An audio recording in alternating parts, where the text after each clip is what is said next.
They sold her for $50,000 to a monster, called her worthless, barren trash, a burden they'd carried long enough. But when Alara Winters whispered 6 words to the sleeping vampire king, words she shouldn't have known, words that died with his wife 200 years ago, he froze. Because the impossible had just You walked look into his absolutely office wearing a stunning tonight. threadbare And you are cardigan breathtaking, and my carrying love. the soul Shall he'd we? worn for We 2 shall. centuries. In 72 hours, she would make a vampire cry blood tears for only the 2nd time in recorded history. In 30 days, she would be carrying his child, medically impossible, biologically forbidden. This is how Alara Winters went from a janitor cleaning toilets at $3 above minimum wage to the immortal queen of the oldest vampire bloodline in North America, and how her stepfamily watched it happen from the servants' entrance. Every single moment. The clock in Lorraine Winters' penthouse ticked past 9 p.m. each second, a small death. Alara stood in the marble foyer, Cassian's hand clutched in hers. Her son was 5 years old, small for his age. Dark curls that never stayed flat no matter how much she tried to smooth them down before school. Right now, those curls were damp from the rain outside, and he was shivering. She was shivering too, but not from cold. The apartment smelled like money, fresh lilies in crystal vases, leather furniture that cost more than Alara made in a year, floor-to-ceiling windows overlooking Central Park, the city lights stretching out like fallen stars.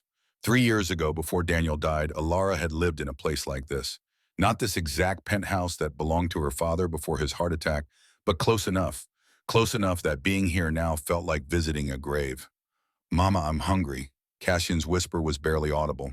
"I know, baby. Soon." Well, she'd fed him before they came. A peanut butter sandwich because that's what was left in the apartment. But 5-year-olds were always hungry, weren't they? Always needing something she couldn't quite provide. Footsteps, the sharp click of heels on marble. Octavia appeared first, 25 and beautiful in that cold, calculated way that came from expensive dermatologists in a complete absence of empathy. She wore white, always white, as if purity could be purchased at Bergdorf Goodman. "Well, well." Octavia's smile was all teeth. "The charity case returns." Alara's jaw tightened. She'd promised herself she wouldn't rise to the bait, wouldn't give Octavia the satisfaction. "I need to speak with Lorraine. Mother is busy. It's important." "It's always important with you, isn't it?" Octavia examined her manicure, blood red, freshly done. "Let me guess, you need money again." Cassian pressed closer to Alara's leg. She felt his small body trembling, and something hot and fierce rose in her chest.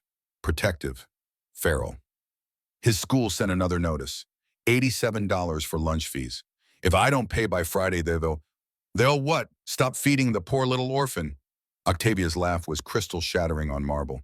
"Maybe you should have thought about that before you married a construction worker."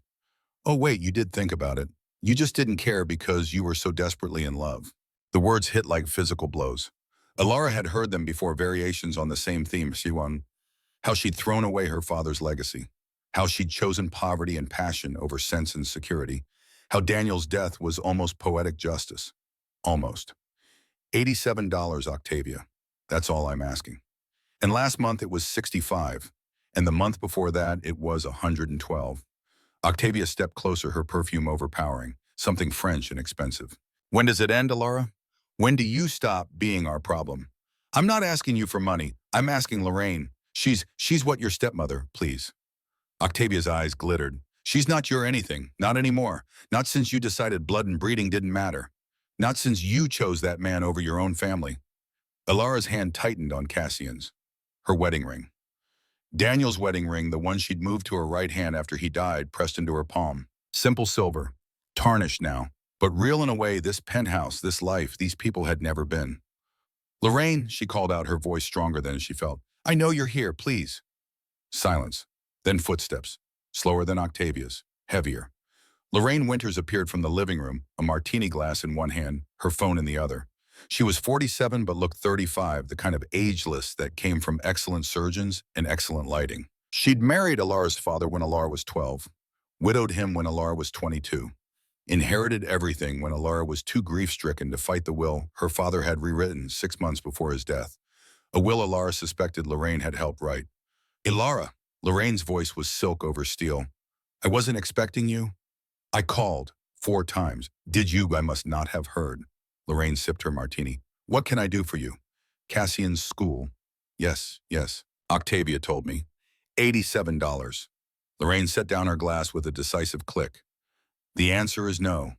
The floor seemed to tilt beneath Alara's feet. No. No. Lorraine smiled. It didn't reach her eyes. I've given you quite enough, don't you think? The apartment I'm letting you stay in, rent-free. That apartment has black mold in the bathroom and the heat doesn't work. Is still more than you deserve. You made your choices, Alara. You married beneath you. You had a child you couldn't afford. And when your husband died in that tragic, completely preventable accident, don't, Alara's voice cracked. Don't talk about Daniel. Why not someone should? Someone should have talked sense into you before you threw away everything for a man who couldn't even keep himself alive long enough to provide for his own son. Cassian made a small sound, a whimper. Alara's vision went red at the edges. Get out. The words came from somewhere deep and cold. Get out before I say something we'll both regret. Lorraine laughed, actually laughed. This is my home, darling. You're the guest. And you know what? I think it's time you stopped being even that. The door to the study opened. Two men stepped out, large, dark suits, faces like slabs of concrete.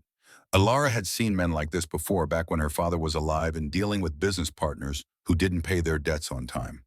Collectors. Mrs. Winters, the first man said, his voice surprisingly polite. Is this her? Lorraine's smile widened. Yes, that's Alara Winters, my stepdaughter, and her son, Cassian. The second man pulled out a tablet, tapped the screen. Alara Marie Winters, born June 14, 1998. Current residence 847 West 48th Street, apartment 3C, occupation night shift, custodial staff, Obsidian Industries. Alara's heart stopped. What is this? This, Lorraine said, picking up her martini again, is the solution to both our problems. You see, I have debts, substantial debts, $500,000 to be precise. Gambling mostly, bad investments, things that seemed like good ideas at the time. What does that have to do with me? Everything, darling, because you're going to pay them. The first man stepped forward, holding out the tablet. A contract filled the screen. Dense legal text. Alara's name at the bottom, her signature. But she'd never seen this document before in her life. I don't understand. Obsidian Industries offers a unique service. Lorraine explained, her voice, pleasant, conversational, as if discussing the weather. For individuals with significant debt, they provide an alternative to bankruptcy. A contract, 10 years of service in exchange for debt forgiveness. The work is honest, custodial mostly, cleaning, nothing you're not already doing. Alara's hands went numb. You forged my signature. I had power of attorney while you were grieving Daniel's death.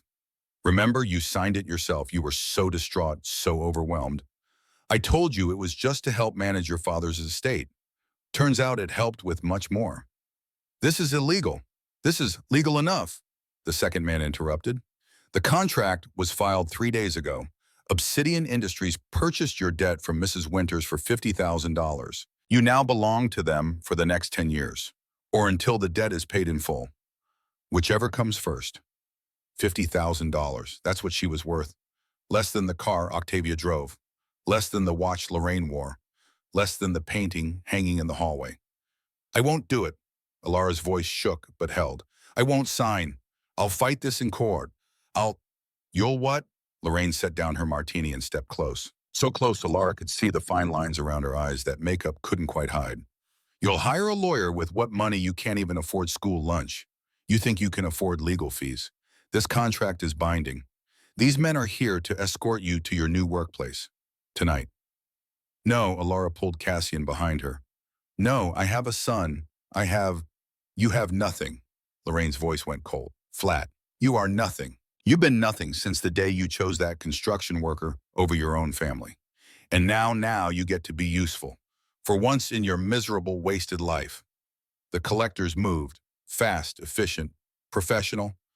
One took Alara's arm, the other reached for Cassian. Don't touch him. Alara's scream was raw, primal. Don't you dare, Mrs. O'Brien, Lorraine called toward the service entrance. An older woman appeared, Irish gray hair, kind eyes that looked ashamed. The building's concierge. Alara had known her since childhood. Take the boy, Lorraine instructed. Keep him until we sort out permanent arrangements. Mama, Cassian's shriek pierced the air. Mama, don't leave me. I'm not leaving you, baby, I'm not. But she was. The collector's grip was iron on her arm, pulling her toward the door. Mrs. O'Brien was lifting Cassian, and he was screaming, reaching for Alara with small, desperate hands. I love you. Alara's voice broke. Cassian, I love you. I'll come back. I promise I'll... The elevator doors closed. Silence. Just the hum of machinery descending. 47 floors, each one taking her further from her son, each one dragging her deeper into something she didn't understand. The collector who held her arm, the first one, spoke quietly. It's not personal, ma'am, just business. Alara didn't answer. Couldn't answer. Because somewhere between the 47th floor and the lobby, something inside her had gone very still. Not broken, just waiting. The Obsidian Industries building was a blade of black glass cutting into the Manhattan skyline. 52 stories, each window reflecting the city like dark mirrors. The lobby was marble and chrome, and silence, the kind of silence that money bought and maintained with ruthless efficiency. 3 a.m. The city outside was as close to sleeping as New York ever got. Inside, the building hummed with its own life. Security guards, night maintenance, the people who kept the machine running while the wealthy slept. Alara stood in the service elevator, her reflection fractured across polished steel doors. She looked small, tired. Her hair was still damp from the rain, pulled back in a ponytail that had given up hours ago. Her jacket, thrift store 3 years old, hung wrong on her shoulders. The collectors had let her stop at her apartment for exactly 10 minutes. Enough time to grab a change of clothes and her work shoes. Not enough time to call Cassian. Not enough time to explain. The elevator stopped on the 50th floor. Out, the first collector said. Not unkind, just factual. The hallway was different up here. Plush carpet, art on the walls, real art, the kind museums fought over. Recessed lighting that made everything look softer, warmer. A woman waited by the elevators. Mid-50s silver hair pulled into a severe bun, clipboard in hand. She wore all black, professional. Her eyes swept over Alara with the efficiency of someone cataloging inventory. Alara Winters. Yes. I'm Patricia Hale, head of custodial services. You'll report to me. She handed Alara a badge on a lanyard. This gives you access to floors 45 through 52. Nowhere else. Your shift is 11 p.m. to 7 a.m. 6 days a week. Sundays off. Questions? Where do I?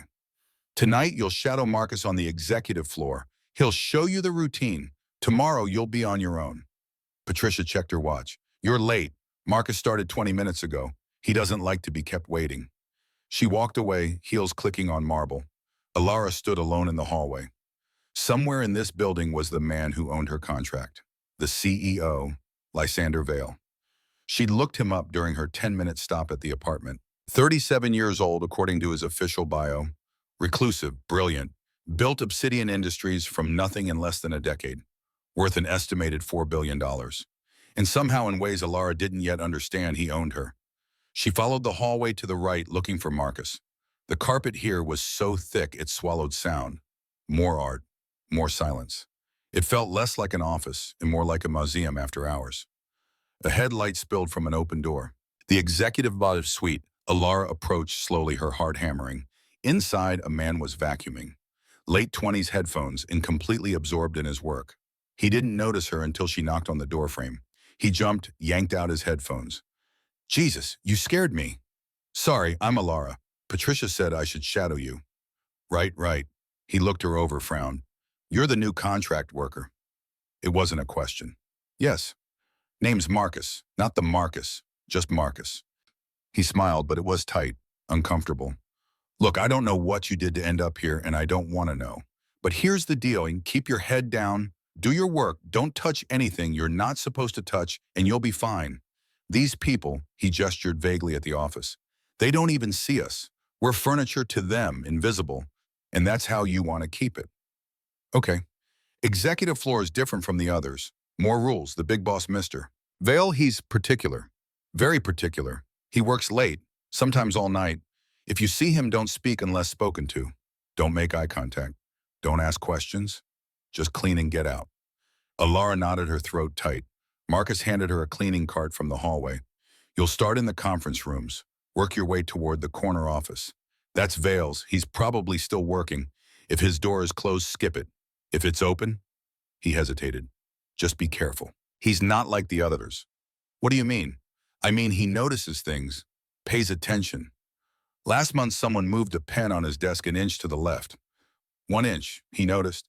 Had security review the footage for 2 hours. Marcus shook his head. Like I said, particular. He showed her the routine. Conference rooms first wipe down the tables, vacuum, empty the trash. Then the break room stock the coffee, clean the sink. Then the offices one by one working alphabetically. It was mindless work. Good. Alara's mind couldn't handle anything more complicated right now. She kept seeing Cassian's face, kept hearing his scream. By the time she reached the corner office, it was past midnight. The door was open. Light spilled out into the hallway. Warm light, not the cold fluorescence of the other offices. Alara paused her hand on the cleaning cart. Inside, she could see a desk. Massive. Dark wood. Papers scattered across it. A laptop still glowing. And a man. Slumped in a leather chair. Head tilted back, eyes closed. Asleep. Alara's first instinct was to back away to skip this office and come back later. But something stopped her. He looked tired. Not just tired, exhausted. The kind of exhaustion that came from carrying weight too heavy for any one person. His shirt was unbuttoned at the collar, sleeves rolled up. Dark hair disheveled like he'd been running his hands through it. Strong features, sharp cheekbones, a jaw that could cut glass. Handsome but in a way that felt dangerous. Carved from marble. Cold. Except right now he just looked human. Too human. Alara pushed the cart into the office quietly. The wheels whispered on the thick carpet. She shouldn't be here. Marcus had been clear. But the trash can was full, and if she didn't empty it, Patricia would notice. Patricia noticed everything. She worked carefully, emptied the trash, wiped down the side table, straightened the books on the shelf, first editions she noticed. Hemingway, Fitzgerald, some in languages she didn't recognize. The man didn't stir. On his desk, cash lay in a neat stack. $100 bills still banded. $5,000, just sitting there, next to a laptop that was unlocked, screen glowing. Documents visible. Financial reports. Passwords saved in the browser. Alara's hands trembled as she dusted around them. She could take the money. Should take it. $5,000 would solve so many problems. Get Cassian back, hire a lawyer, fight the contract. She reached out. Her fingers were an inch from the bills when she stopped. Because what would that make her? Lorraine had called her worthless. Trash, a burden. Stealing this money would prove Lorraine right. Alara pulled her hand back. She finished dusting, her movements mechanical. Then she turned to leave and froze because the man in the chair wasn't sleeping anymore. His eyes were open, pale gray, almost silver in the warm light, watching her, not blinking. Alara's heart stopped. I'm sorry, she breathed. I didn't mean to disturb you. I'll go. But she couldn't move. Those eyes held her in place, not threatening, just intense. Like they could see through her, past her, into places she kept carefully hidden. Then he blinked. The spell broke. Alara grabbed her cart and fled. Lysander Vale hadn't closed his eyes in 300 years. Didn't need to. Vampires didn't sleep the way humans did. They rested, certainly. Entered dormant states where the body conserved energy and the mind wandered through memories centuries old. But sleep, true, sleep with dreams and vulnerability. That was a human luxury. Yet here he sat, slumped in his leather chair on the 50th floor of Obsidian Industries, pretending to be the most exhausted CEO in Manhattan. His breathing was carefully measured, slow, deep, human. His left hand dangled over the armrest, fingers loose. His head tilted just enough to suggest a man who'd finally surrendered to exhaustion after a brutal 16-hour board meeting. It was all theater. Through the thin veil of his eyelashes, Lysander watched the polished glass door of his corner office. Outside Manhattan glittered like fallen stars. Inside the office was warm, intimate. He'd designed it that way deliberately, warm lighting, soft carpet furniture that felt lived in rather than sterile. Most people found it unsettling. A vampire who cultivated warmth was like a snake wearing a sweater. Wrong somehow, unnatural. But Lysander had learned over 3 centuries that warmth was the best camouflage. For 2 weeks, small items had been disappearing from the executive floor. A Mont Blanc pen, a crystal paperweight. Last Friday, a vintage Rolex from the VP of Finance's desk drawer. Marcus Thornfield, the Vampire Council member, not the human janitor, insisted it was one of the night shift cleaning crew. But there was no proof. Security footage showed nothing. The culprit knew where the cameras were. Lysander could have simply turned everyone on staff, commanded the truth from their minds with a single thought. But he'd sworn an oath centuries ago, no unnecessary compulsion. Humans deserved their free will. even when they abused it. So tonight he'd set a trap. $5,000 in cash on his desk, laptop unlocked, valuables in plain sight. Whoever walked through that door next would reveal their true nature. Thieves always did. At 11:47 p.m., he heard the soft click of a keycard at the door. Lysander's pulse, which he kept beating out of habit, not necessity, remained steady. His supernatural hearing picked up everything. The whisper of rubber-soled shoes on carpet, the rustle of a cleaning cart, the quiet hitch of breath from someone who'd just noticed him. Oh, the voice was female, surprised, gentle. Lysander didn't move. Footsteps approached, slowly, cautiously, then stopped about 6 feet away. Sir, the woman's voice was barely above a whisper. Mr. Vale. He maintained his act. The faint scent of lemon cleaner drifted toward him, and something else. Lavender soap, maybe, not perfume. This woman couldn't afford perfume. A pause, then the footsteps retreated. Here it comes, Lysander thought. She'll go for the platinum cufflinks on my desk, or the cash in the open drawer. They always take something small first. But instead he heard the soft swish of a duster moving across his bookshelf, the gentle clink of papers being straightened. She was cleaning.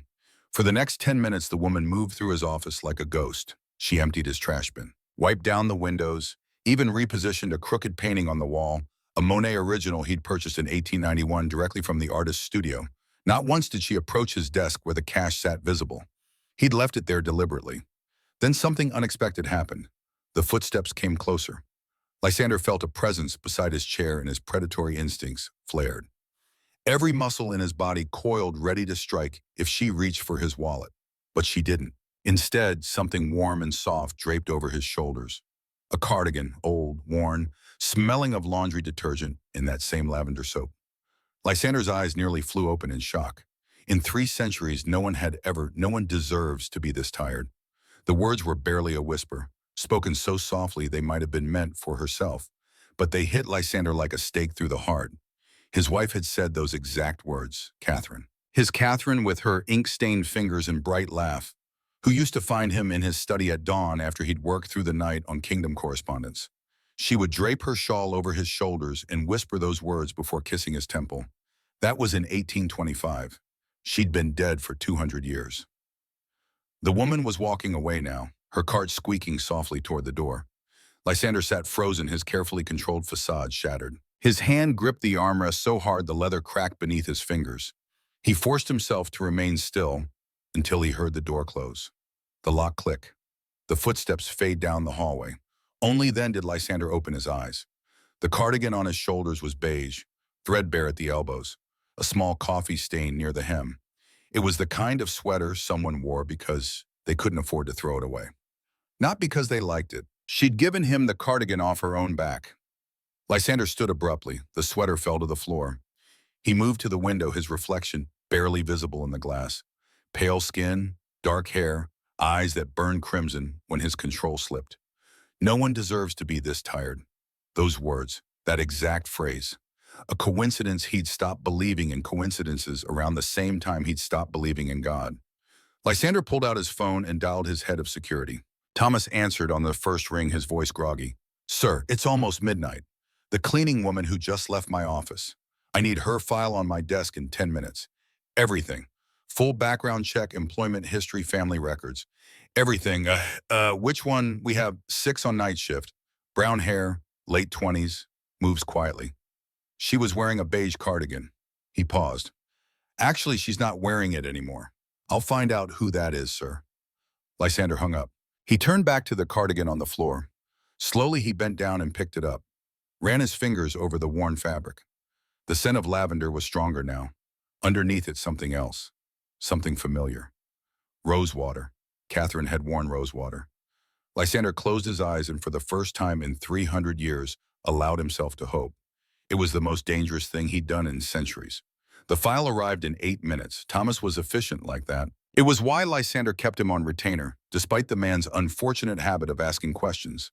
Lysander sat at his desk, the cardigan folded carefully beside him, and opened the digital dossier. Subject, Alara Marie Winters. The photograph showed a young woman, 27 according to the birth date. Brown hair pulled back in a practical ponytail. Tired eyes. A small smile that looked like it had been coaxed out reluctantly for an ID photo. Pretty in an understated way. Nothing remarkable, except Lysander zoomed in on her eyes, brown, flecked with gold. Catherine had gold eyes in sunlight. He kept reading. Current employment, night shift, custodial, Obsidian Industries, contracted. Previous employment, freelance bookkeeping. Various small businesses, 2019 to 2022. Education B. A. Economics, Columbia University, 2016 to 2020. Partial scholarship, marital status. Widow next of kin, son Cassian, Winters, age 5. The word widow made him pause. Lysander pulled up the secondary file. Spouse Daniel Winters, deceased construction worker, died 2022 in scaffolding collapse accident. Life insurance payout, $15,000 used for funeral expenses and outstanding medical bills. Current financial status, severe hardship, behind on rent utilities. Son's school sent 3 notices about unpaid lunch fees. Lysander's jaw tightened. He kept reading. Contract details, purchase from Lorraine Winter's stepmother for $50,000. 10-year service agreement to satisfy family debt, $50,000. Someone had sold this woman, this widow with a 5-year-old son, for $50,000. Lysander had spent more than that on a single bottle of wine last month. The rage that rose in him was immediate, visceral, the kind of rage that in his younger centuries would have ended with bodies and fire and screaming. But he was civilized now, mostly. He forced himself to keep reading. Family history. Father Robert Patterson, deceased 2020, heart attack. Mother deceased childbirth, 1998. Stepmother Lorraine Winters married Robert Patterson, 2010. Half-sister Octavia Patterson, biological daughter of Lorraine Lysander, pulled up the genealogy database he kept for situations exactly like this. It took 3 minutes to trace Alara's maternal line. Mother Elizabeth Patterson, née Ashford. Grandmother Dorothy Ashford, née Morrison. He stopped. Went back. Ashford. He entered the name into his private archive, the one he'd built over 3 centuries, the one that tracked every bloodline, every connection, every thread of the past he couldn't quite let go. The results loaded: maternal lineage, direct Alara. Marie Winters to Elizabeth Patterson, née Ashford to Dorothy Ashford, née Morrison to Alice Morrison, née Ashford to Catherine Rose Ashford, born 1802, Yorkshire, England, married Lysander Vale, 1823, died 1825. Fever, the screen blurred. Lysander blinked and the words came back into focus. Direct maternal line, 5 generations. Alara Winters was Catherine's blood. Not a coincidence. Not a random woman who happened to say the right words. She carried Catherine's DNA in every cell, Catherine's blood in her veins. Catherine's soul. Lysander didn't believe in reincarnation, didn't believe in souls returning. He'd seen too much death, too much finality to believe anything survived the grave. But he believed in genetics. And sometimes genetics carried more than just eye color and bone structure. Sometimes they carried memory. He pulled up the security footage from his office, watched Alara enter at 11:47 p.m., watched her clean, methodical, careful. She touched nothing she wasn't supposed to touch.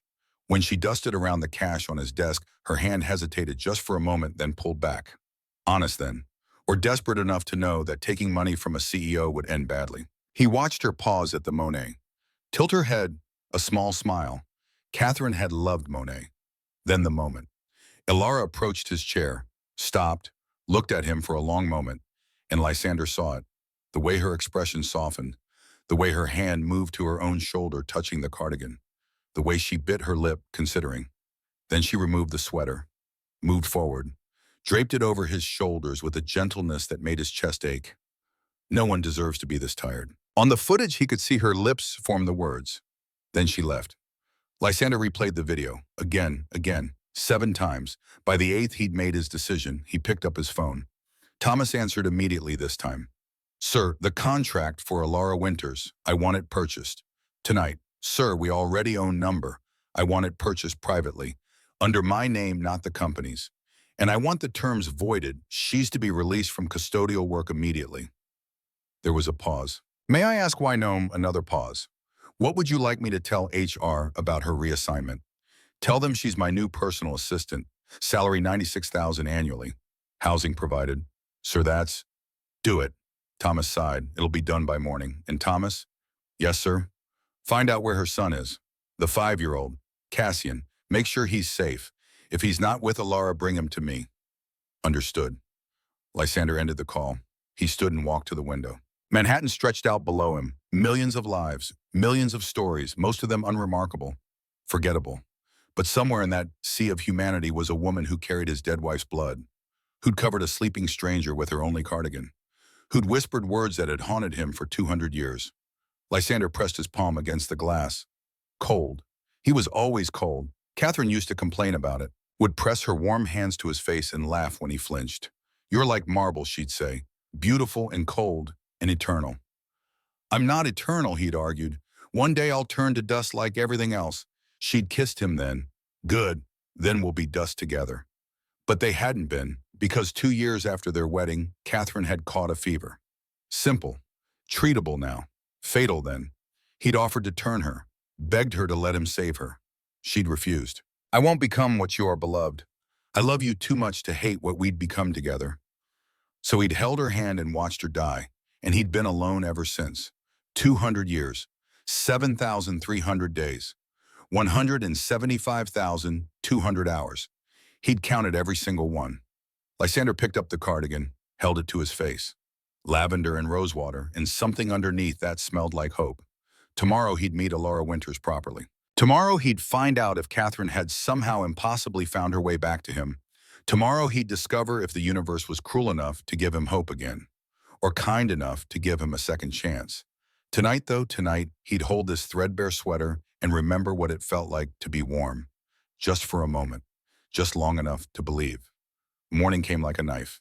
Alara sat in the break room on the 45th floor, a cup of cold coffee in her hands. She hadn't touched it. Couldn't. Her stomach was twisted into knots that wouldn't allow anything in or out. 6 hours ago, she'd fled Lysander Vale's office like a thief caught in the act. Except she hadn't stolen anything. She'd just left her cardigan behind. The only decent sweater she owned. The one Daniel had bought her for their first anniversary. Baby blue with pearl buttons. She'd worn it so many times the elbows were threadbare, but it was soft and it smelled like home, and now it was draped over a vampire CEO's shoulders and she'd never see it again. Stupid, so stupid. But when she'd seen him sitting there exhausted and alone in that massive office, something in her chest had cracked open. He'd looked the way she felt, bone-tired, hollowed out, like he'd been carrying weight for so long, he'd forgotten what it felt like to stand up straight. So she'd given him the only comfort she could offer, and then she'd run. Now it was 7 a.m., end of shift. The other cleaners were filing out, heading home to their real lives. Lives that weren't owned by corporations and bound by contracts they'd never signed. Alara should leave too. Should go to Mrs. O'Brien's apartment and hold Cassian.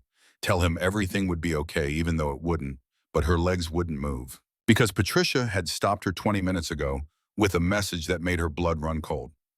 Mr. Vale wants to see you. His office. 7:15 a.m. So now Alara sat in the break room watching the clock on the wall tick toward her execution. 7:12, 7:13, 7:14. She stood. The walk to the 50th floor felt like walking to the gallows. The elevator chimed. The doors opened. The hallway stretched before her plush carpet, swallowing the sound of her footsteps. His door was open. Alara paused at the threshold. Lysander Vale stood by the window, his back to her. He wore a different suit than last night, charcoal gray, perfectly tailored. His hands were clasped behind his back. Morning light poured through the window, making his dark hair gleam. He didn't turn around. Come in, Alara. His voice was quiet, controlled. But something underneath it made her skin prickle. She stepped inside. The office looked different in daylight. Warmer somehow. The Monet on the wall glowed with colors she hadn't noticed at night. Books lined one entire wall, leather-bound old valuable. Her cardigan sat folded on his desk. Close the door, please. Alara did. The click of the latch sounded very loud. Lysander turned. In the night, she'd thought he looked tired, handsome in a remote way. But now in full daylight, she could see him clearly. And he was beautiful. Not in a soft way, not in a safe way. Beautiful like a knife, like winter, like something carved from marble and given just enough warmth to pass for human. His eyes were pale gray, almost silver. They looked at her with an intensity that made her want to step back. But she didn't.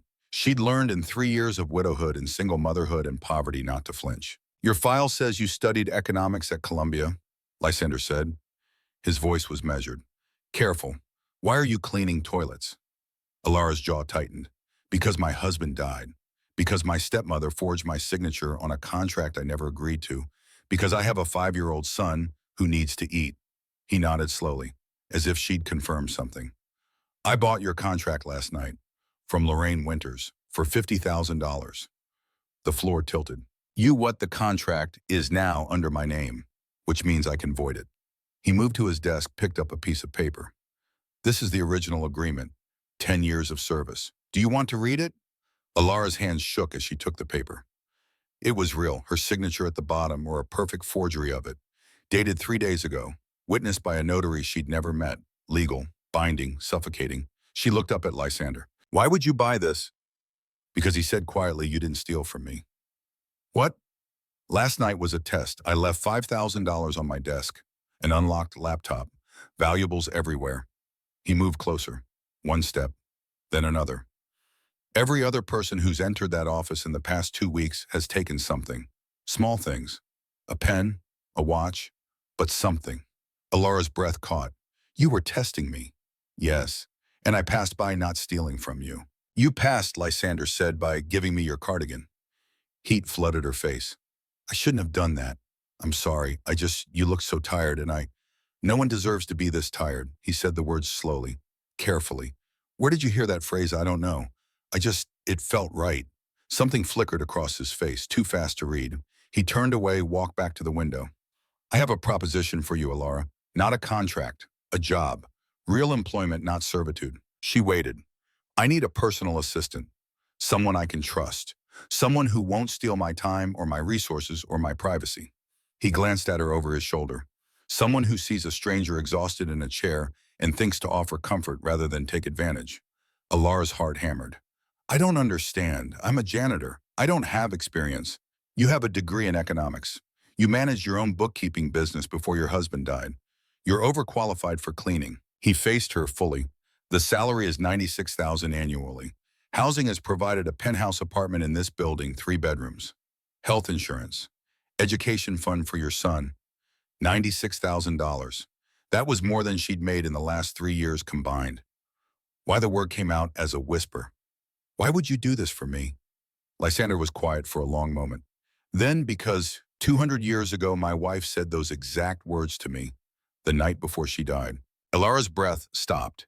And when you whispered them last night, he continued, his voice very soft. I thought I was dreaming. Or going mad, or both. He picked up her cardigan from the desk, held it carefully like it might shatter. I don't believe in coincidences, Alara. I don't believe in fate or destiny or divine intervention. But I believe in patterns. And he looked at her and his eyes were full of something that looked like pain.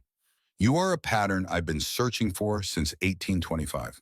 Alara's mind reeled. This man, this impossibly beautiful, impossibly wealthy man, was telling her he'd been alone for 200 years, that his wife had died, that Alara reminded him of her. It should have been creepy, should have sent her running, but instead she felt the strangest thing. Recognition, like some part of her buried deep knew exactly what he meant. I need time, she heard herself say, to think, to talk to my son. Lysander nodded. You have until tomorrow. He handed her the cardigan. And Alara. This was a gift. Don't apologize for kindness. Their fingers brushed as she took the sweater. The contact lasted less than a second, but in that second, Alara felt something she hadn't felt since Daniel died. Safe. Alara said yes. Of course she said yes. How could she not? $96,000. A real apartment. Security. The chance to get Cassian back and give him the life he deserved. She moved into the penthouse on the 48th floor 2 days later. Mrs. O'Brien brought Cassian in the afternoon, and when her son saw the apartment, 3 bedrooms, floor-to-ceiling windows, a kitchen with appliances that actually worked, he'd cried. Happy tears. The kind that broke Alara's heart and put it back together at the same time. That was a week ago. Now, Alara sat in Lysander's office at 9 p.m. reviewing financial reports that made her eyes cross. She'd been his assistant for 7 days. 7 days of learning that Lysander Vale wasn't just wealthy, he was meticulous. Obsessive. Every detail mattered. Every number had to be perfect. He was also, she was discovering, lonely. Not in ways he'd admit, but she saw it in the way he worked through the night. The way his office was warm and lived in, while his penthouse upstairs was cold and empty. The way he spoke to her carefully like conversation was a skill he'd forgotten and was relearning. A knock at the door interrupted her thoughts. "Come in," Lysander called without looking up from his laptop. The door opened. A child walked in, 8 years old maybe, dark hair and two braids, pale skin, enormous gray eyes that looked too old for her small face. She wore a school uniform navy skirt, white blouse, knee socks, and she was silent, completely, utterly silent. She walked to Lysander's desk and set down a piece of paper, then stepped back, waited. Lysander read the note. His expression softened in a way Alara had never seen. "Did you finish your homework?" The girl nodded. "All of it, even the math." Another nod. "Good." He glanced at Alara. "This is Evangeline, my daughter." Alara's heart stopped. Daughter. But he'd said his wife died 200 years ago, which meant adopted. Lysander clarified quietly, reading her confusion. 2 years ago. He looked at Evangeline, saying, "This is Miss Winters, Alara. She's helping me with work." Evangeline's eyes swung to Alara, cold, assessing, ancient eyes in a child's face. Then she turned and left without a sound. The door closed. Lara exhaled. "She doesn't speak," Lysander said. "Hasn't spoken in 2 years. Not since he stopped. Since I found her. Found her. Her parents were killed, murdered. She was there when it happened." He stood, walked to the window. The trauma was severe. Doctors say it's selective mutism. Psychological, not physical. She can speak. She just chooses not to. Alara's chest ached. "I'm sorry, don't be." Lysander's reflection in the window was remote, untouchable. "I've hired the best therapists, child psychologists, specialists from around the world. Nothing works. She writes notes, communicates that way. But her voice?" He shook his head. "I haven't heard it in 2 years. Why are you telling me this? Because you'll meet her eventually. She lives upstairs with me. And I wanted you to understand she's not being rude. She's surviving the only way she knows how." Alara thought of Cassian, how he'd screamed when the collectors took her, how he'd had nightmares for weeks after Daniel died, how trauma lived in small bodies and changed them in ways adults couldn't see. "Can I meet her properly?" Lysander turned. Surprise flickered across his face. "Why would you want to?" "Because she's 8 and she's hurting," and maybe Alara hesitated. "Maybe she needs someone who isn't trying to fix her. Just someone who'll sit with her." He studied her for a long moment. "Then tomorrow, after school, I'll bring her to my penthouse. You can try to buy." But Lysander's voice carried no hope, and Alara understood why when she saw Evangeline the next day. The penthouse on the 52nd floor was enormous. Marble floors, modern furniture, art that probably cost more than small countries. But it felt empty, cold, like a museum, not a home. Evangeline sat on a white sofa, a book in her lap. She didn't look up when Alara entered. Lysander hovered nearby, uncertain. "I'll leave you two alone," he said quietly. Then to Evangeline, "Be polite." The girl didn't acknowledge him. He left. Alara sat down on the opposite end of the sofa. Not too close. Gave Evangeline space. "Hi," she said. "I'm Alara, but you already know that." Silence. "I have a son. His name is Cassian. He's 5. Alara pulled out her phone, showed Evangeline a picture. "This is him. He loves dinosaurs, especially T-Rexes. He sleeps with a stuffed one named Kevin." Evangeline glanced at the photo, then away. "I'm not very good at this," Alara admitted, "talking to kids who don't want to talk to me. But I thought maybe we could just exist in the same room. You don't have to say anything. I won't make you. I'll just sit here and read my book, and you can read yours, and that'll be enough." She pulled out a paperback from her bag. Oh, dog-eared. A romance novel she'd read 17 times because new books were expensive. For 10 minutes, they sat in silence. Then Evangeline shifted, reached for a book on the coffee table, a hardcover, unicorns on the cover. She opened it, started reading. Alara didn't react, just kept reading her own book. Another 10 minutes passed. Then Evangeline stood, walked to her bedroom, slammed the door. Alara exhaled. Well, that went terribly. But the next day, Evangeline was waiting when Alara arrived. Same sofa, same book. And the day after that, and the day after that. On the 5th day, Evangeline threw her book. It hit the wall with a bang. Alara looked up calmly. "Bad day," Evangeline glared at her, eyes blazing, then nodded. "Want to throw something else?" Evangeline blinked, uncertain. Alara stood, grabbed a throw pillow from the sofa. "Here." She tossed it to Evangeline. "Throw this. It's softer. Won't damage the wall." Evangeline caught the pillow, looked at it, then threw it as hard as she could. It hit the window with a soft thump. Alara grabbed another pillow, threw it. Evangeline's eyes widened. Then for the first time in 5 days, she smiled. A small smile. Barely there, but real. They threw pillows for 20 minutes. When Lysander came home and found his pristine living room covered in cushions, Alara braced for anger. Instead, he looked at Evangeline, flushed, breathing hard, eyes bright, and something in his expression cracked. "I'll help clean up," he said quietly. And for the next hour, the three of them picked up pillows in silence. But it was a different kind of silence. Warmer. Like maybe, just maybe, this broken family could learn to be whole. The announcement came during a board meeting. Alara stood in the corner of the conference room, tablet in hand, taking notes while Lysander negotiated with investors who thought they could intimidate him. They couldn't. Lysander Vale in a boardroom was like watching a surgeon operate. Precise, controlled, utterly ruthless when necessary. The meeting ended at noon. Everyone filed out except for one man, tall, mid-30s, sharp suit, eyes like chips of ice. He smiled at Lysander. All teeth, no warmth. "The Blood Moon Gala is in 2 weeks. Lysander didn't look up from his laptop.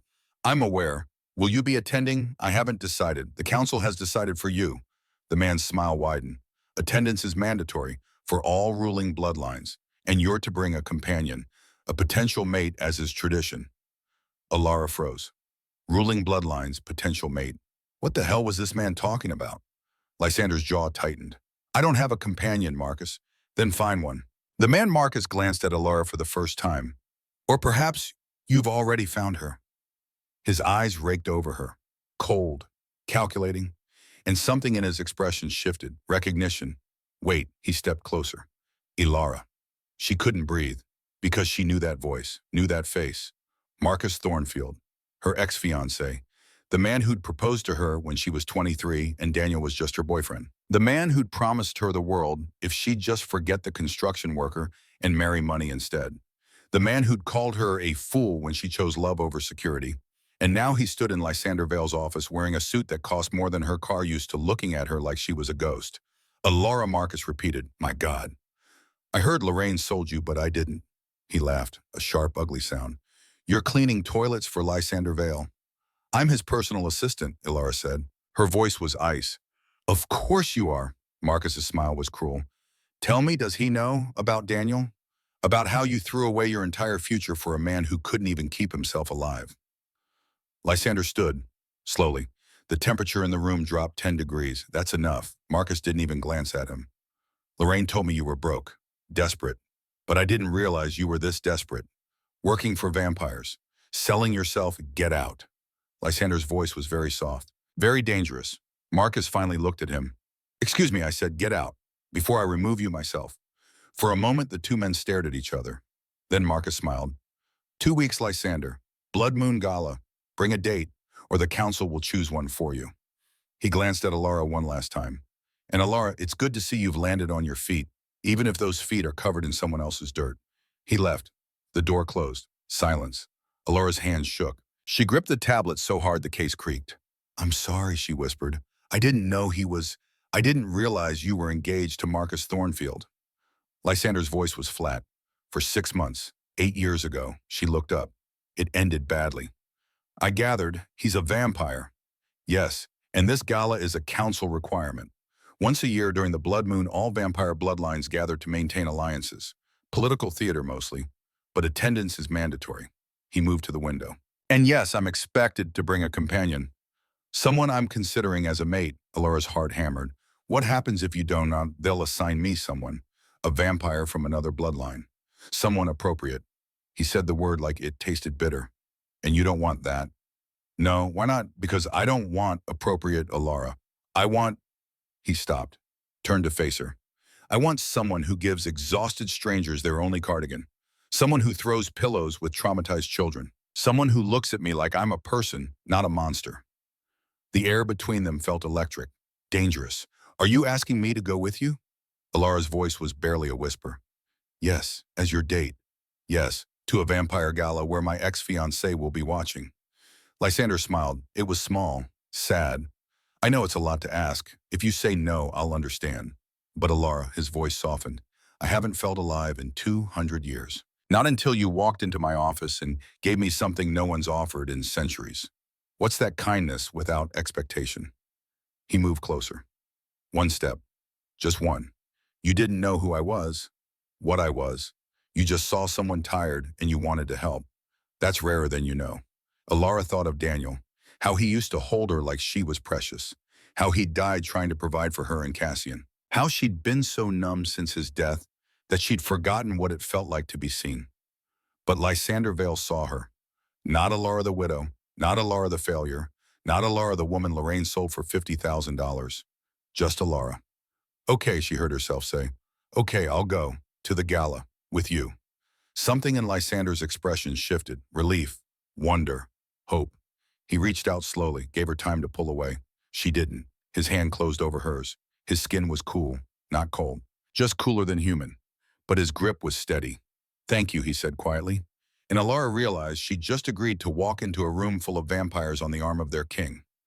God help her. The next 2 weeks were a blur. Lysander hired a team to prepare Alara for the gala. A stylist, a seamstress, a woman whose entire job was teaching her how to walk in heels without falling. It was overwhelming, but also oddly wonderful, because Lysander was there for every fitting, every lesson. Every moment she felt like giving up. He'd sit in the corner of the room, laptop open, pretending to work. But Alara could feel his eyes on her, watching, protective. At night after Cassian was asleep, she'd go up to Lysander's penthouse. Not for work, just to sit with him and Evangeline. They'd read, or throw pillows, or on one memorable evening, build a blanket fort that took up the entire living room. Evangeline was warming to her, slowly, carefully. The girl still didn't speak. But she'd started leaving notes for Alara. Small things. Thank you for the cookies. Can we read together tomorrow? Your son is nice. He let me play with Kevin the T-Rex. And once on a pink post-it stuck to Alara's bag, I'm glad you're here. That note made Alara cry. Lysander found her in the hallway, tears streaming down her face, clutching pink paper like a lifeline. What's wrong? His voice was sharp with concern.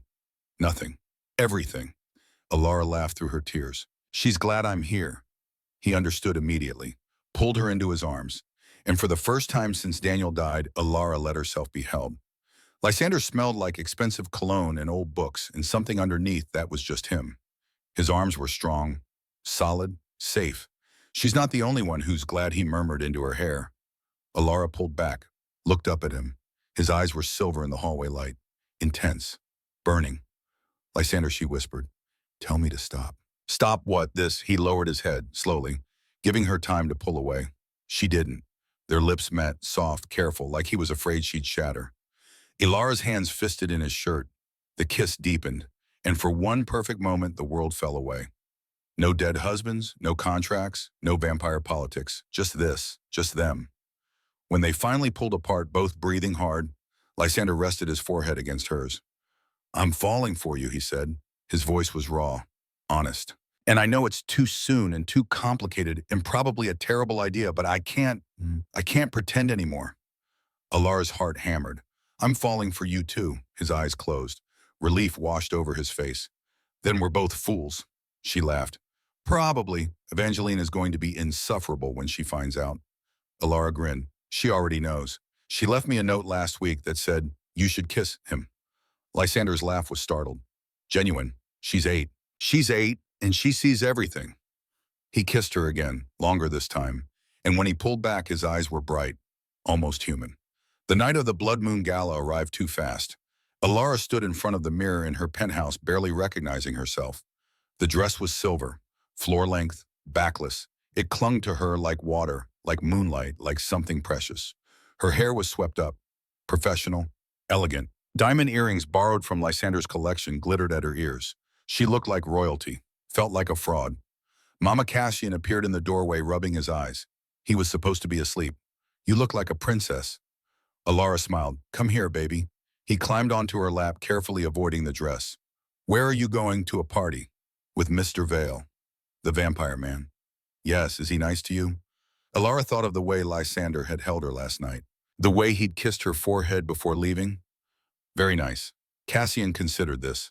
Then okay, you can marry him if you want. Alara's laugh was choked. I'm not marrying anyone, sweetheart. But you should. He's rich and he has a big house. And Evangeline said he smiles now because of you. Out of the mouths of babes. Mrs. O'Brien appeared to collect Cassian. You look beautiful, dear, the older woman said. Really beautiful. Thank you. After they left, Alara stood alone in her bedroom, looked at herself one more time, and thought Daniel would want this for me. He'd want me to be happy. The thought didn't hurt as much as it used to. The car arrived at 8, not just any car, a Rolls-Royce, black, sleek, the kind of vehicle that turned heads. Lysander waited by the open door. He wore a tuxedo, black, perfectly tailored. His dark hair was styled back. His pale eyes glowed in the streetlight. He looked like a king. When he saw her, he went very still. "Alara," he breathed. "Too much." She smoothed the dress nervously. "Perfect. You're perfect." He offered his hand. She took it, and together they drove into the night. The gala was held at the Vanderbilt Estate upstate, 3 hours from the city. The building was a mansion from another era, Gothic architecture, spires reaching toward the blood moon that hung huge and red in the sky. Vampires filled the ballroom, hundreds of them, all beautiful, all deadly, all watching as Lysander Vale entered with a human woman on his arm. The whispers started immediately. "Is that a human Vale brought? Immortal who? Is she?" Alara's grip on Lysander's arm tightened. "Breathe," he murmured. "You belong here. More than any of them." Music played, a waltz, old-fashioned, haunting. Lysander led her to the dance floor, and when they danced, the room fell silent.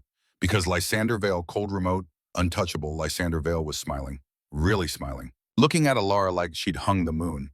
"She's beautiful," someone whispered. "She's human," someone else hissed. "She's his," a third voice said. "And God's help anyone who forgets it." The dance ended. Applause, polite, reserved. Lysander led her to the side. Champagne was offered. Alara took a glass she wouldn't drink. And then Marcus appeared, with Lorraine and Octavia flanking him like venomous bookends. Alara's blood turned to ice. "Well, well," Lorraine said. Her voice carried across the ballroom. "How lovely." The servant girl playing dress-up. Conversation stopped. All eyes turned. Lysander's hand tightened on Alara's waist. "Lorraine," he said coldly, "you weren't invited." "Oh, but I was." Lorraine's smile was poisonous. "Marcus invited me. As his guest." She gestured to the room. "And I simply had to see this for myself, my stepdaughter, the woman I sold for $50,000, pretending to be something she's not." Alara's face burned. Mother Octavia purred. "Don't be cruel. Alara's trying so hard. Look at her, in that dress that probably cost more than she made in a year. Playing at being important." "Stop," Alara whispered. But Lorraine wasn't done. She pulled out papers, waved them high. "This is the contract. I sold 10 years of service. This woman belongs to me." The room erupted in murmurs. Vampires love scandal, loved watching the mighty fall. "She's a servant," Lorraine continued, "a cleaner, a nobody. And Lysander Vale, one of the oldest bloodlines in existence, is parading her around like she matters." "Shame," Marcus added smoothly. "Really, Lysander, you can do better." Alara felt tears burn behind her eyes. Not here, not now. But they kept coming, and Lorraine saw. "Oh, are you crying?" She laughed. "How pathetic. You're exactly what I always said you were. Worthless, a burden, a mistake." Alara's vision blurred. Then Lysander moved, stepped forward, took the contract from Lorraine's hands, and in front of 300 vampires he tore it in half. "This contract," he said, his voice ringing through the ballroom, "is void. I purchased it from Mrs. Winters for $50,000, and then I burned it. Legally. Permanently." Gasps, he. "What?" Vale voided a contract impossible. Lysander turned to Alara, held out his hand. "You owe them nothing. You never did." Alara looked at his hand, then at Lorraine, and something inside her, something that had been small and scared and broken for so long, stood up. "You called me worthless," she said. Her voice shook but held. "Barren, a burden. You sold me like property." Lorraine's smile faltered. "But this man," Alara continued, stepping forward, "sees what you never could. I'm not broken. I was just waiting." "For what?" Octavia sneered. Alara turned to Lorraine, looked her dead in the eyes, and slapped her. The crack echoed through the ballroom. Silence. Absolute silence. Then security. Lysander's voice was ice. "Remove these women. They're trespassing." Guards appeared, large, efficient. They took Lorraine and Octavia by the arms. "You can't do this," Lorraine shrieked. "I have rights. I have—" "You have nothing," Lysander said, "and you're banned from Vampire Society. Permanently." The guards dragged them out. Their screams faded. Marcus stood alone watching. His face was unreadable. Then he smiled. bowed slightly to Lysander, and walked away. The crowd erupted. Applause, laughter, approval. Because they just witnessed something rare. A human standing up to her abusers. A vampire king defending her. A love story starting in front of their eyes. Lysander pulled Alara close. "You were magnificent," he whispered. I slapped her. I noticed. I've never hit anyone before in my life. How did it feel? Alara smiled through her tears. Amazing, he kissed her, right there in front of everyone. And the crowd cheered. After the gala, after the applause faded, and the crowd dispersed to gossip about what they'd witnessed, Lysander drove Alara home in silence. Not uncomfortable silence. The kind of silence that came after a storm, when the world was washed clean and everything felt new. Alara's hand rested in his on the console between them. His thumb traced circles on her palm.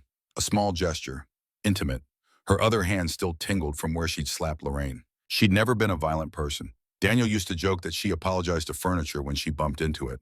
But tonight, watching Lorraine wave that contract around like a trophy, hearing her call Alara worthless in front of hundreds of strangers, something had broken. Or maybe something had finally healed. "You were incredible tonight," Lysander said quietly.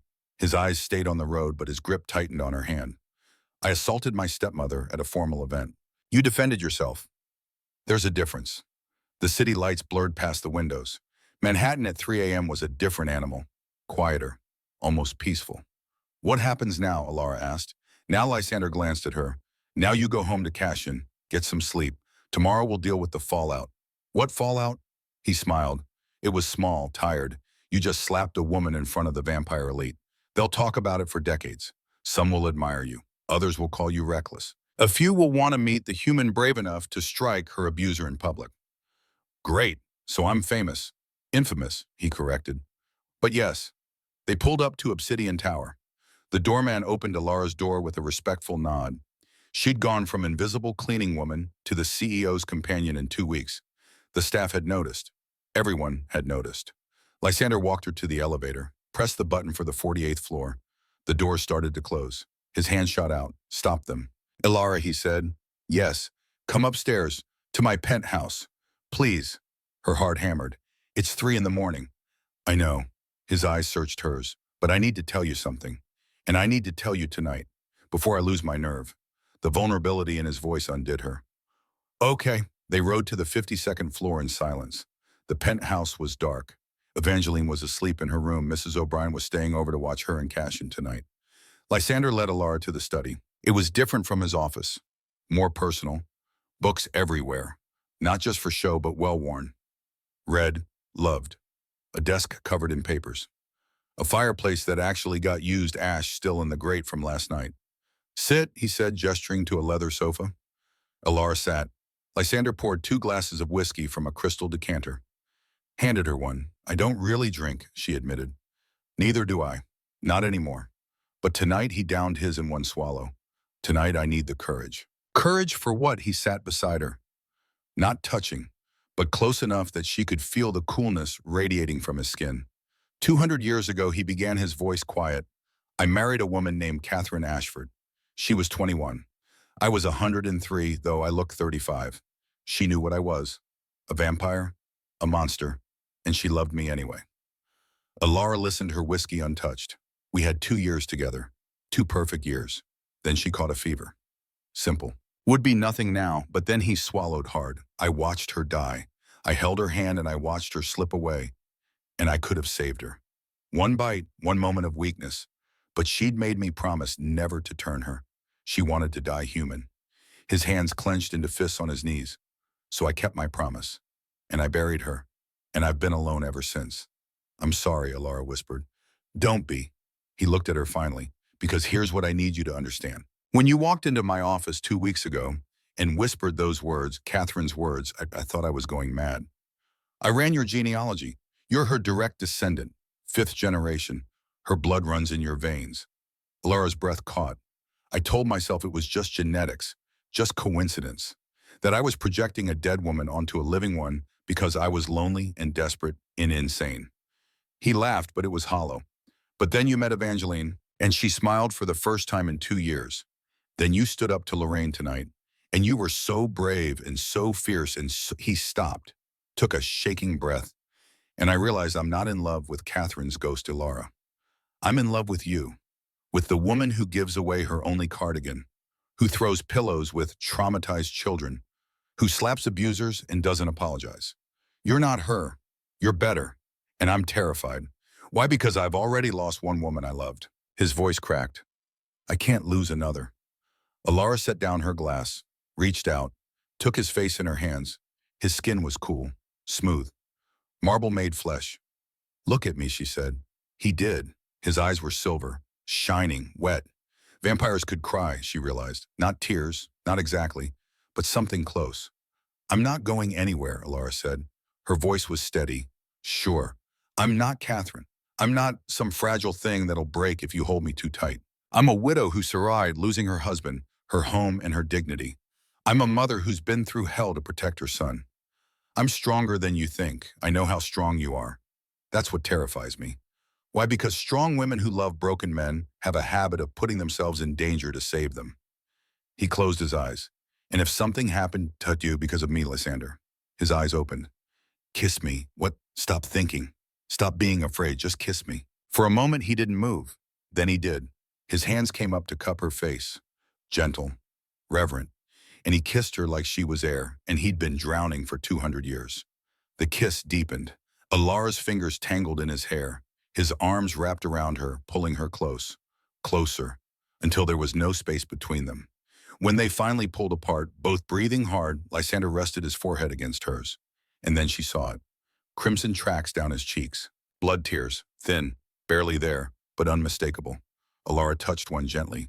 It was warm, real. You're crying. His laugh was shaky. Impossible. Vampires don't. We can't. But you are. He pulled back, touched his own face, stared at the blood on his fingers with wonder and horror. This hasn't happened since his voice failed, since Catherine died, the night I buried her. It's called soul recognition, when a vampire finds their true mate. It's so rare most think it's a myth. Alara's heart hammered, and I'm my true mate. He looked at her eyes blazing. Across lifetimes, across centuries. Somehow, impossibly, you. She should have been scared, should have run. Instead, she kissed him again. And this time when they pulled apart, they were both crying. 3 weeks of happiness, that's what Alara got. 3 weeks of morning coffee with Lysander. While Cassian and Evangeline ate breakfast together, the two children becoming fast friends. 3 weeks of Evangeline leaving notes that got progressively more personal. I love you. Will you be my mom? Papa is happier now. 3 weeks of falling asleep in Lysander's arms and waking up to his cool skin against hers, his heartbeat slow and steady beneath her ear. 3 weeks of believing she was allowed to be happy. Then Marcus Thornfield took it all away. It happened on a Tuesday. Alara was working late in Lysander's office, reviewing quarterly reports. Lysander was in a meeting downtown. The children were upstairs with Mrs. O'Brien, probably building another blanket fort. Normal, safe. Then her phone rang. Unknown number. She almost didn't answer. Hello, Alara. Marcus's voice was silk over razors. How lovely to hear your voice. Her blood turned to ice. How did you get this number? I have my ways. A pause. Are you alone? Where are you? Upstairs. With the children. They're adorable, by the way. Cassian looks like Daniel. Must be painful for you. Alara was already moving. Phone pressed to her ear, running for the elevator. Don't you dare touch them. What? You'll slap me like you slapped Lorraine, Marcus laughed. You humiliated me, Alara, at the gala. Made me look weak in front of the council. I can't have that. The elevator climbed. Too slow. Too slow. What do you want, Justice? Revenge. Take your pick. But mostly I want Lysander to suffer the way I've suffered. Watching him play house with you. Watching him smile. It's obscene. You're insane. Possibly. The elevator chimed. Oh good, you're here. The doors opened. Alara's scream died in her throat. The penthouse living room was destroyed. Furniture overturned, glass everywhere. Mrs. O'Brien lay unconscious by the sofa, breathing but hurt. And in the center of the room stood Marcus, with Cassian and Evangeline. He held each child by the arm. They were terrified. Cassian was crying silently. Evangeline was frozen, eyes wide, with the kind of fear that went beyond words. Let them go, Alara said. Her voice shook but held. No, they're children. They're leverage. Marcus smiled. Here's what's going to happen. You're going to call Lysander. Tell him to meet me at the old cathedral on 5th. Alone, no security, no backup. He gives up his position on the council, and I'll consider letting these two live. Never. Then watch them die. He started to squeeze. Cassian whimpered. Evangeline's face went white. Wait! Alara's hands flew up. Please, I'll do it. I'll call him. Just don't hurt them. Good girl. Marcus loosened his grip fractionally. And Alara, no tricks. I'll know if you try to warn him. And if he doesn't come alone, I'll kill the girl first. Make the boy watch. Alara pulled out her phone with shaking hands. Dialed Lysander. He answered on the first ring. Love, I'm almost done here. Give me 10. Marcus has Cassian and Evangeline. Silence. Then where? Old Cathedral. 5th and 42nd. He wants you to come alone. To give up your council seat. I'm coming? Lysander, I said I'm coming. The line went dead. Marcus smiled. See? That wasn't so hard. Now we wait. Ilara's mind raced. She needed a weapon, a plan, anything. Her eyes fell on the fireplace poker, 3 feet away. Could she reach it before Marcus reacted? Probably not. But maybe she didn't need to fight Marcus. Maybe she just needed to free the children. Ilara took a step forward. Marcus's eyes narrowed. Don't. Another step. I'm warning you. She lunged. Not for Marcus, for Cassian, grabbed her son and yanked him backward. Marcus's grip broke. Cassian stumbled free. Run! Ilara screamed, but Marcus still had Evangeline. And he was fast. Vampire fast. He backhanded Ilara across the face. The impact sent her sprawling. Blood filled her mouth. Her vision swam. Through the haze, she saw Marcus lift Evangeline like she weighed nothing. The girl was screaming, silent screaming, her mouth open but no sound coming out. Trauma upon trauma. You shouldn't have done that, Marcus said. He raised his hand, claws extended, aimed at Evangeline's throat, and Ilara moved, grabbed the fireplace poker, swung with everything she had. The iron connected with Marcus's skull. He dropped, not unconscious, but stunned. Evangeline fell. Ilara caught her. Go, she gasped. Run, find security, go! The girl hesitated, then ran. Cassian followed, and Ilara faced Marcus alone. He stood slowly. Blood trickled down his temple. His eyes had gone pure black. No whites, no humanity, just hunger. You hit me, he said, wonder in his voice. A human hit me. Ilara gripped the poker tighter. Stay away from my family. Your family. Marcus laughed. You think Lysander will choose you? A human, when I offer him Evangeline's life in exchange for his crown, he'll sacrifice you in a heartbeat. You don't know him. I've known him for 50 years. He's a monster, Ilara, just like me. And monsters don't love. We possess. We consume. He moved closer. One day you'll bore him, or age, or die, and he'll move on, find another woman who reminds him of his dead wife. That's all you are. A replacement. No, yes. Marcus was right in front of her now, and when he realizes that when he sees you're not her. I'm not Catherine, Ilara said. Her voice was clear. Strong, I'm Ilara Winters, and I'm enough. She swung the poker. Marcus caught it, yanked it from her hands, threw it across the room, then grabbed her by the throat, lifted her off the ground. Ilara clawed at his hand. Couldn't breathe, the window exploded, glass erupted inward, and Lysander Vale crashed through on a wave of fury that made the air itself scream. Ilara had never seen Lysander lose control. Not really. She'd seen him angry, seen him cold, seen him ruthless in boardrooms. But this was something else entirely. This was 300 years of predatory instinct unleashed. Marcus dropped Ilara. She hit the floor gasping. Through watering eyes, she saw Lysander. His face had changed, elongated. Fangs fully extended, eyes pure crimson. Claws where his hands should be. He looked like death. Moved like it, too. He hit Marcus so hard the other vampire went through a wall, literally through it, into the next room. Lysander followed. The sounds that came next weren't human. Snarling, roaring, the crack of bone, the wet rip of flesh. Ilara crawled to the wall, looked through the hole. They were destroying each other.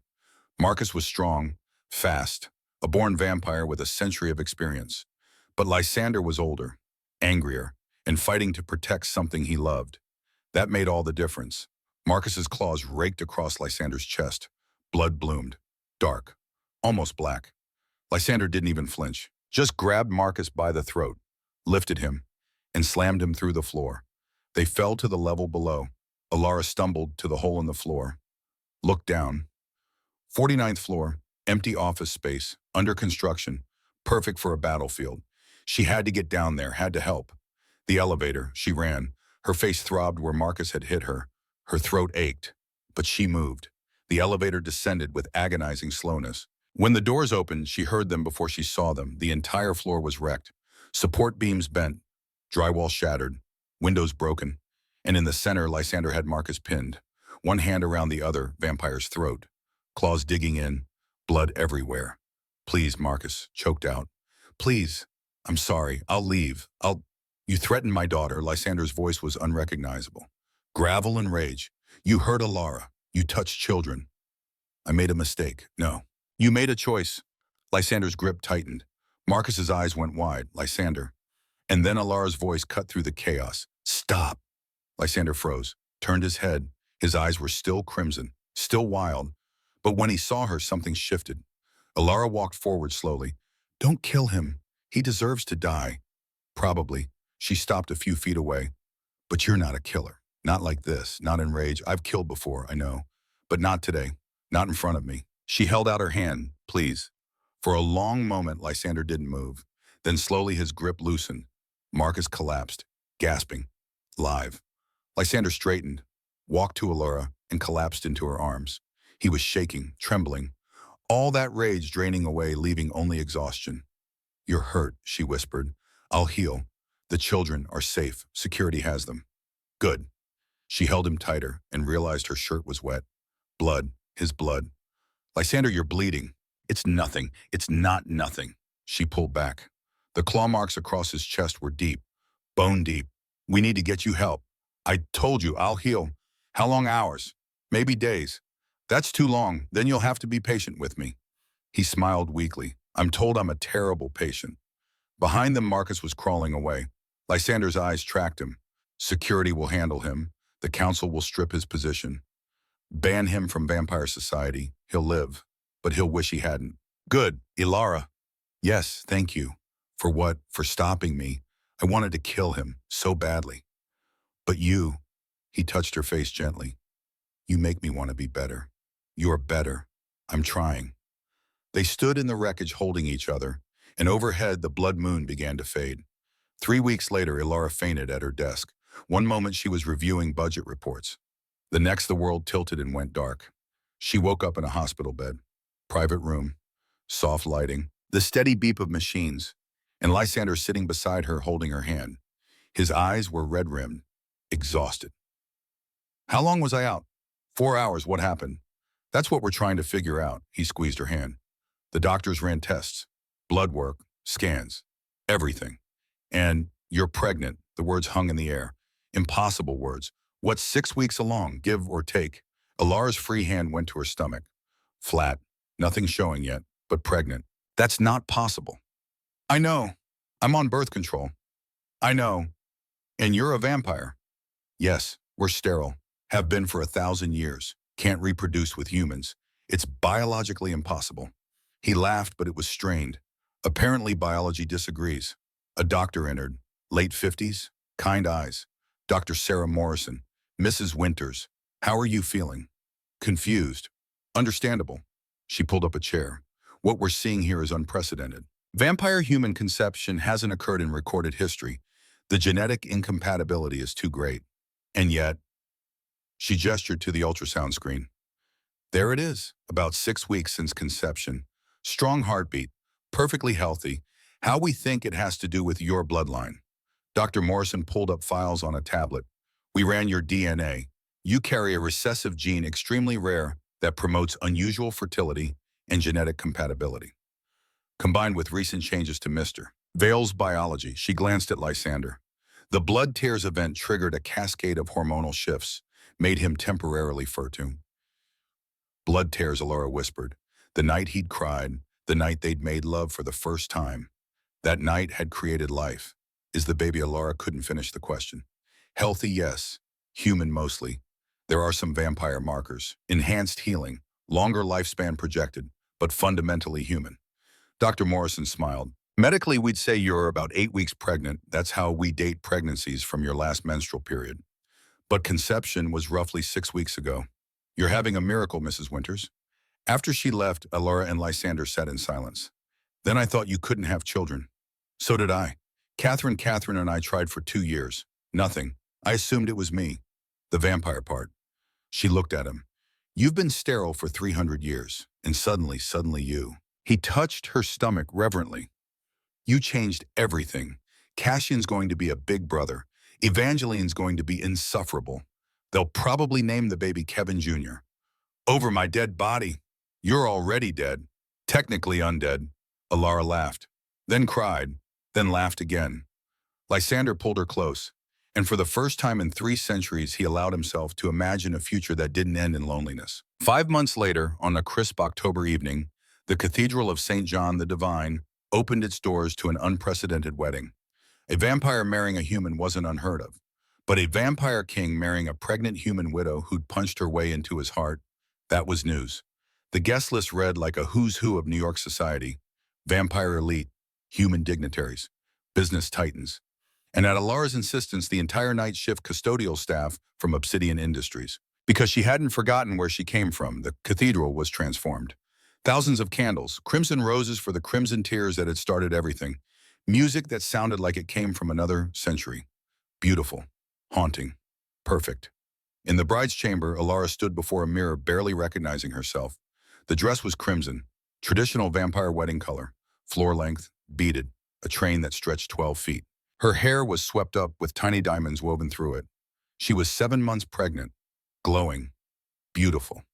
Cassian stood beside her in a tiny tuxedo holding a pillow with the rings. You look like a queen mama. I feel like I'm gonna throw up. That's the baby, probably. A knock at the door. Evangeline entered. She wore a white dress with crimson sash, flower petals in her hands, and she was smiling. Not just smiling, beaming. Over the past 5 months, Evangeline had slowly started to speak again.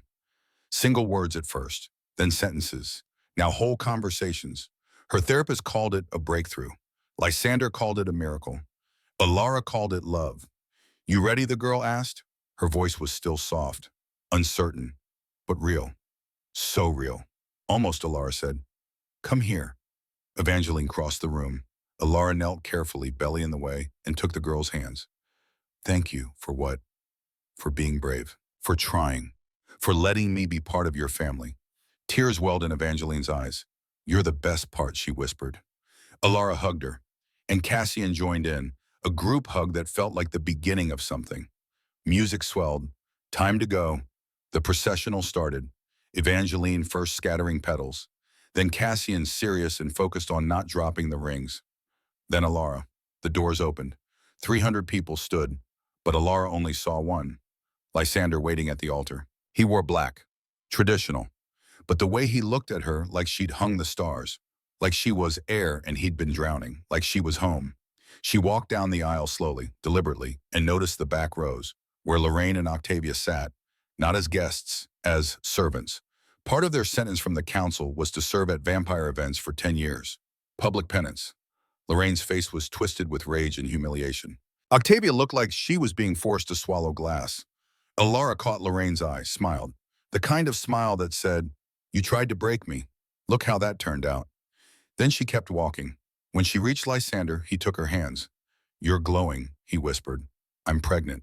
You're perfect. The ceremony was short. Traditional vampire vows mixed with human promises. I, Lysander Vale, take you, Alara Winters, as my mate, my equal, my everything. For all the centuries I have left, I, Alara Winters, take you, Lysander Vale, as my husband, my partner, my love.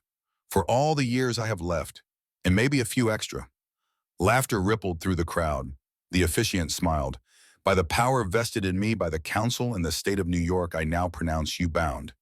You may kiss your bride. Lysander pulled her close and kissed her like he'd been waiting 300 years to do it, which in a way he had. The crowd erupted. Applause, cheers, joy. And in the back row, Lorraine watched, helpless, powerless, exactly where she belonged. 6 months later, the penthouse on the 52nd floor had changed.